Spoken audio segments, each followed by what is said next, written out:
narito ang mga napapanahong balita. Nagbigay paalala sa publiko ang Metropolitan Manila Development Authority o MMDA na mag-ingat sa kahawig o pekeng website ng No Contact Apprehension Policy o NCAP violations. Ang pekeng online portal ay may pangalang May Huli Ba, kung saan hinihingi ang plate number ng motorista.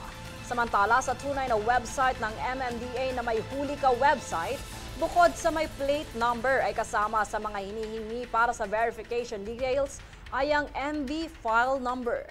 Batay sa ulat ng National Computer Emergency Response Team, posibleng ginagamit sa phishing activities ang naturang site.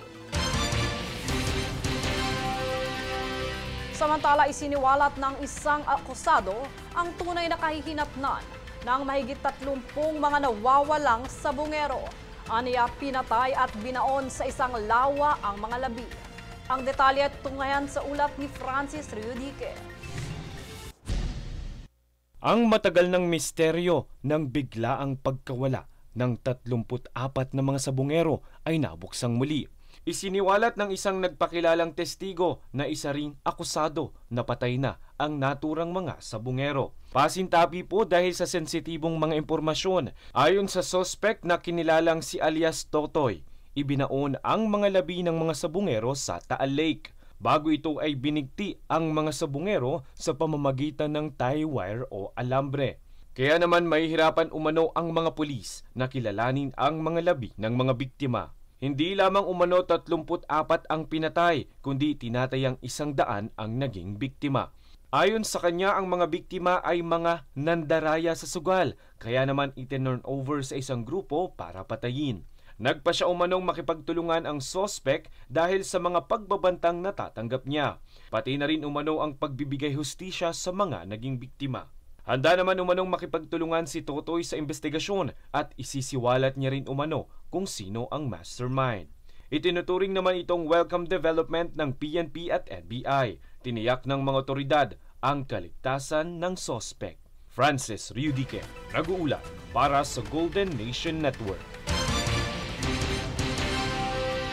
Tiniyak ni Pangulong Ferdinand Marcos Jr. na handa ang pamahalaan na magbigay ng fuel subsidy kung sakaling tumaas ang presyo ng langis.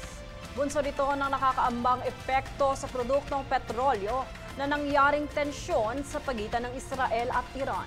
Prioridad umano ang mga public transport drivers at mga magsasaka.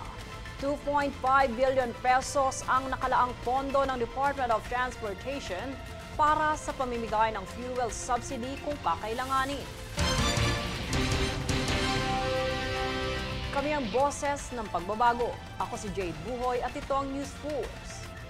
Sa ulo ng mga balita, Zamboanga Peninsula na alarma sa paglobo ng kaso ng HIV sa rehiyon. 34 na matagal nang nawawalang mga sabungero, patay na ayon sa isang testigo. PBBM tiniyak na magbibigay ng fuel subsidy kung sakaling tumaas ang presyo ng mga produktong petrolyo. MMDA pinag-iingat ang publiko sa pekeng NCAP violations website. BI pinadeport ang 100 illegal POGO workers. At petisyong asylum ni Harry Roque sa Netherlands hindi ipinagkaloob. Patas at pantay na balita, komprehensibong ulat para sa pulso ng masa. Ito ang News Force.